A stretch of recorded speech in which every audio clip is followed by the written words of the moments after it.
Lord. Instant biryani, instant coffee, instant noodles அப்படின்னு instant பல விஷயங்களை தேடி அலமோதிட்டு இருக்கிற இந்த காலத்துல அந்த இன்ஸ்டன்ட் விஷயங்கள் எல்லாம் பெஸ்டா இருக்குமா அப்படின்னு கேட்டீங்கன்னா அது ஒரு பெரிய கேள்விக்குறிதாங்க. ஆனா பைபிள்ல ஜீசஸ் செஞ்ச இன்ஸ்டன்டான திராட்சை ரசம் இருக்கிறதுலே பெஸ்டா இருந்துச்சு. அந்த திராட்சை ரசம் எதுல இருந்து வந்தது அப்படிங்கறதா ரொம்ப முக்கியங்க. அந்த திராட்சை ரசம் சாதாரண தண்ணியில இருந்து வந்தது.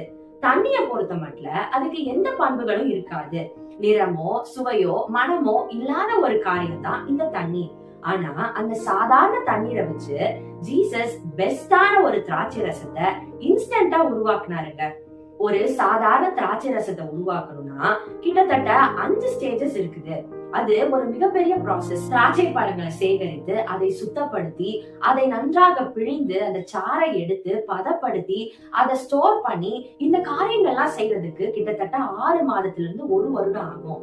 ஆனா ஜீசஸ் இன்ஸ்டன்டாவே ஒரு பெஸ்டான திராட்சை ரசத்தை அவர் உண்டாக்கினார். இந்த தண்ணீரை போல என் வாழ்க்கையில ஒரு சுவையோ மனமோ நிறமோ எதுவுமே இல்ல, நான் ஒரு அற்பமா எண்ணப்பட்ட ஒரு வாழ்க்கையை தான் வாழ்ந்துட்டு இருக்கிறேன் அப்படின்னு சொல்றீங்களா?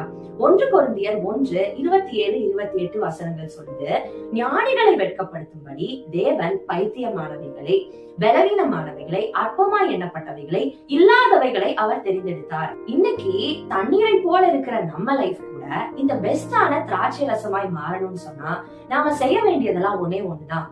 நம்மளை தெரிந்து கொண்டவர் நம்ம வாழ்க்கையில கிரியை செய்ய அல்லது செயல்பட நாம அனுமதிக்கணும்.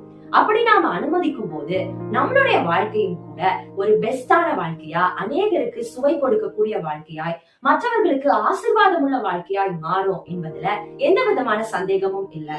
God bless you.